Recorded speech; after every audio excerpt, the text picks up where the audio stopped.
Olá pessoal, tudo bem? Meu nome é Endrigo e hoje a gente vai falar sobre análise estatística espacial. Se esse vídeo for útil para você, não se esqueça, curta, compartilhe e se inscreve no canal.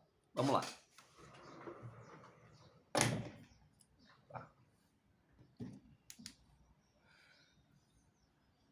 Análise estatística espacial, para que ela serve, tá? A gente pode usar tanto, principalmente para o agronegócio, né? Para você entender ali como aquele terreno tá se dispersando, por exemplo, um, um agrotóxico ali, um fertilizante, a umidade, você pode ver várias coisas ali em terreno, questão governamental, entender políticas públicas e até mesmo meio ambiente, para monitorar queimada, devastação de terra, por aí vai. E um ponto antes de começar é a Terra não é plana e nem é redonda, né? Ao contrário do que aquela piadinha fala, né? Por que a Terra, se a Terra não é plana, por que chama planeta e não redondeta? Então, ela não é nem plana nem redonda, ela é um geoide. O que é um geoide? Pensa numa esfera, mas é uma esfera que ela não é perfeita, ela é deformada, então tem pontos que ela é mais alongada, mais funda, né? Ela não é uma superfície constante, né? Ela tem as montanhas, por exemplo, né? Tem as fossas, por aí vai, né? Tem o mar, tem a gravidade, é algo complexo, então ela vai ter um formato ali meio diferente. E aí cada país vai ter uma elipsoide. A gente tem dois tipos de modelo para trabalhar com análise estatística. A gente pode trabalhar com uma terra esférica.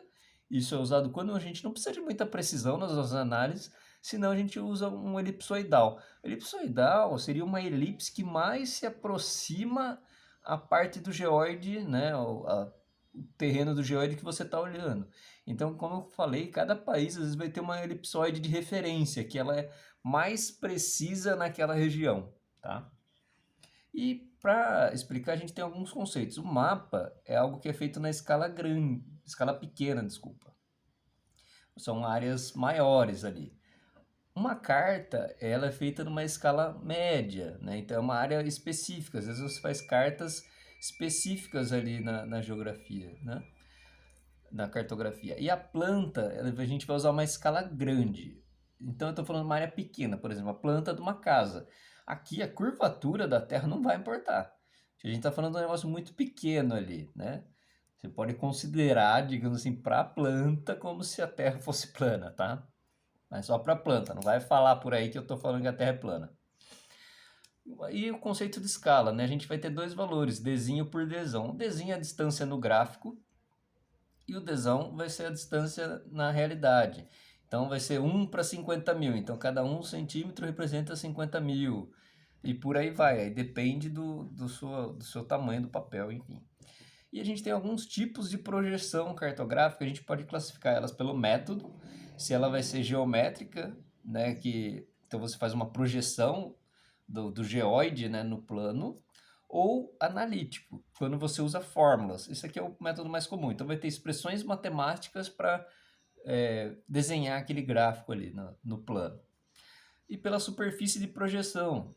Aqui, esses tipos, imagina que você tem ali um geoide, né, quase uma esfera, e você vai projetar ele. Então, quando você faz plano, é como se você pegasse um papel, encostasse ali a esfera e desenhasse. O cônico, você vai fazer um cone em cima da esfera. Cilíndrico é um cilindro em volta da esfera. Polissuperficiais são outros tipos ali. E o contato entre a superfície, a tangente, o secante, e as propriedades daquela projeção. Então, equidistante, você vai manter ali as distâncias. Conforme, você vai manter os ângulos ali. Equivalente, você mantém a área e deforma as outras coisas. Afilática, você deforma um pouquinho de tudo. Tenta manter tudo, mas é aquela coisa. Você não quer escolher o que você quer manter, você vai deformar um pouquinho de tudo, né? Meio que uma opção média ali, né? Alguns conceitos. Meridianos, né? São seriam cortes ali, né? Seria cilindros não, de círculos, que eles vão todos do mesmo tamanho, né? Que passa da Terra de polo a polo, né? E vai variando os ângulos dele, né? Então todos do mesmo tamanho vai se cruzar todos no polo. Então nos dois polos você vai ter todos os meridianos passando. E os paralelos seriam como se fosse na horizontal, né? Os paralelos são os círculos, tipo, o maior de todos é a da linha do Equador e ele vai diminuindo até chegar a um ponto no polo, em cada um dos polos. Tá? E o SIG é o Sistema de Informação Geográfica. É uma base única com os dados, que ela integra aí hardware, software e serve para você fazer consultas e visualizações dos dados. Tá? Esses dados, né, cartográficos, espaciais, eles podem ter basicamente dois tipos. Eles podem ser do tipo matricial ou raster, que imagina você fazer uma tabelinha, né, você cortar aqui o mapa em várias seções, aqui, cada quadradinho é como se fosse um pixel, então tem uma questão de, de você conseguir ver ali tipo, de nitidez do aquele gráfico, né? Quanto mais pixels, mais memória você vai gastar e você vai fazer pontinhos cada vez menores. E aí você vai delimitando. Então aqui eu coloquei um Fzinho. Então digamos que esses 4 caixinhas aqui é uma floresta, né? E tem um outro tipo que é o vetorial. O vetorial você vai separar as coisas por linhas e polígonos. Então pode ter aqui, por exemplo, uma estrada. Então são esses 3 pontinhos. Aqui pode ser a floresta, aqui é quadradinha, ou pode ser uma casa, enfim. Qual que é a vantagem e desvantagem de cada um? Tudo depende do que você está avaliando, tá? Esse matricial, se você parar para pensar, imagina uma forma, por exemplo, uma floresta. Uma floresta dificilmente vai ser quadrada, para começo de conversa. Então, você vai ter que fazer... Imagina quando tem aquele teste lá para você saber se é um robô ou não e você tem que separar os quadrados que tem carro. Esse você vai entender. Tem os quadradinhos e você tem que falar aqui que tem carro ou não. Aí vai ter aquele quadradinho que tem uma pontinha ali que tem a traseira do carro. Aí você sempre fica na dúvida, eu clico ou não clico? Aqui é a mesma coisa, você teria que marcar onde que é o carro ou não, aqui, ou a floresta, enfim, qualquer coisa. Então, assim, ele não vai ser perfeito, vai ter alguma deformação, mas a estrutura do dados dele é mais simples e é mais fácil fazer operações. Como assim?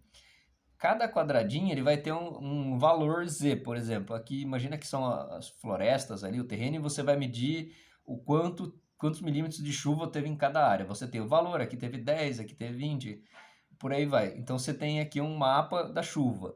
Aí digamos que teve num mês, aí no outro mês seguinte teve mais um mapa desse. Então para você somar ali e fazer uma média, você simplesmente meio que põe um em cima do outro e tira a média, porque os quadradinhos estão conversando. Ou se você vai olhar, beleza, você tem um gráfico da pluviometria ali de chuva. Aí depois você vai olhar um outro de temperatura. É como se fosse um em cima do outro, né? As grades se encaixam, então é mais fácil para você fazer uma operação e entender ali. E também a modelagem, a simulação é mais simples, porque você considera como se cada quadradinho desse fosse homogêneo. Pô, aqui é um ponto e tudo que acontece aqui é igual, né? Mas como eu falei, às vezes a granularidade aqui do pixel vai afetar. O vetorial não, né? Ele vai ter, por exemplo, floresta vai ter um desenho complexo, não vai ser um polígono ali qualquer, né? Ou imagina se você vai pegar o mapa do Brasil inteiro, você vai separar o Brasil, você não vai conseguir fazer, vai ser uns quadrados aqui, né? Vai ser x 10 mil quadrados, não. Vai ser uma forma ali totalmente complexa. Com isso, a estrutura ela é mais compacta, porque, né, você pega, é o Brasil inteiro, ponto, acabou. Né, você consegue fazer uma relação espacial, então, o Brasil tem X de área, aí você vai pegar um outro estado, ou um outro país tem Y de área, então você consegue medir essas áreas e fazer relações entre as duas, e para você atualizar ali fica mais fácil, só que fica mais difícil, por exemplo, fazer operações, porque você não vai conseguir juntar ali, aquele polígono que representa o Brasil com o polígono que representa a Argentina, tipo, sabe? Você não consegue somar, juntar as coisas e somar e dar uma operação simples, tá? Qual que você vai usar? Depende do que você vai fazer, tá? Não tem regra. Beleza, pessoal? É isso aí. Muito obrigado e até a próxima.